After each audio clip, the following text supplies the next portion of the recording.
Raj TV நேயர்கள் அனைவருக்கும் வணக்கம் அண்ட் வெல்கம் டு நடிகையர் திலகம் சாவித்ரி. நம்ம நிகழ்ச்சியில் சாவித்ரி அவர்களுடைய திரை பயணத்தை பற்றின பல சுவாரஸ்யமான விஷயங்கள்லாம் பார்த்துட்ருக்கோம். இன்றைக்கி நிகழ்ச்சியிலையும் உங்களுக்காகவே இன்னும் பல அற்புதமான விஷயங்கள்லாம் காத்துட்ருக்கு. வாங்க நம்ம நிகழ்ச்சிக்குள்ளே போகலாம்.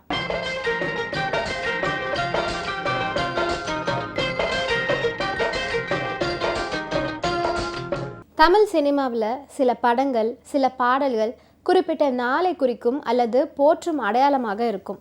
அந்த வகையில் பூஜை விடுமுறை நாட்கள் எனப்படும் சரஸ்வதி பூஜை, ஆயுத பூஜை தினங்களில் டிவி சேனல்களில் கட்டாயம் இடம்பெறும் படம் சரஸ்வதி சபதம். நடிகை சாவித்ரி அவர்கள் இயக்குனர் ஏபி நாகராஜனை பற்றி பல இடத்துல புகழ்ந்து பேசியிருக்காங்க. அந்த வகையில் இயக்குனர் ஏபி நாகராஜனின் படங்கள் பட்டியலை பார்த்தாலே பிற இயக்குநர்களுக்கு பொறாமை தோன்றும். அந்த அளவுக்கு சிறந்த கிராஃப் ரெக்கார்டை கொண்டவர் ஏபிஎன். 60களில் இவர் கொடி உச்சத்தில் பறந்து கொண்டிருந்துச்சு. ஏபிஎனுடைய இயக்கத்தில் திருவிளையாடல் திரைப்படம் வெளியாயிருந்துச்சு. அதற்கு அடுத்த வருடமே சரஸ்வதி சபதம். தொடர்ந்து 3 வருடங்கள் 3 புராண படங்களை வெளியிட்டிருந்தார். 3மே தமிழ் சினிமாவில் எவர்கிரீன் திரைப்படங்களாக அமைஞ்சுது. நாரதர் கலகம் நன்மையில் முடியும் அப்படின்னு சொல்லுவாங்க.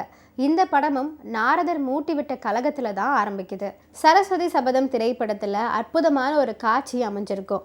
அந்த காட்சியில் KR விஜயா அரசியாக வீற்றிருப்பாங்க. படை தளபதியாக ஜெமினி கணேசன் புலவரின் புலமையை பரிசோதிக்கும் காட்சி அது. முதல்ல படை தளபதி ஜெமினி கணேசன் கேட்கும் அடுக்கடுக்கான கேள்விகளுக்கு அசத்தலாக பதில் சொல்லுவார் சிவாஜி கணேசன். காட்சியில் சிவாஜியின் நடிப்பு நம்மை கட்டி போட்டு ரசிக்க வச்சது அப்படின்னு சொன்னால் அதை யாராலையுமே மறுக்க முடியாது. சரஸ்வதி சபதம் திரைப்படத்தில் இசையரசி சுசிலா அவர்கள் பல சோலோ பாடல்களை பாடியிருக்காங்க. அதில் அமைந்த ஒரு அற்புதமான பாடல் தான் தாய் தந்த பிச்சையிலே பிறந்தேனம்மா அப்படின்னு தொடங்கக்கூடிய சோகமான பாடல். இந்த பாடல் காட்சியில் KR விஜயா அவங்களுடைய நடிப்பும் பாராட்டும்படி அமைஞ்சிருக்கும். சரஸ்வதி சபதம் திரைப்படத்தில் நாரதர் மற்றும் வாய் பேச முடியாமல் இருந்து சரஸ்வதியால் பேச வைக்கப்பட்ட கல்விமானாக சிவாஜி இந்த திரைப்படத்தில் 2 வேஷத்தில் நடிச்சிருப்பார்.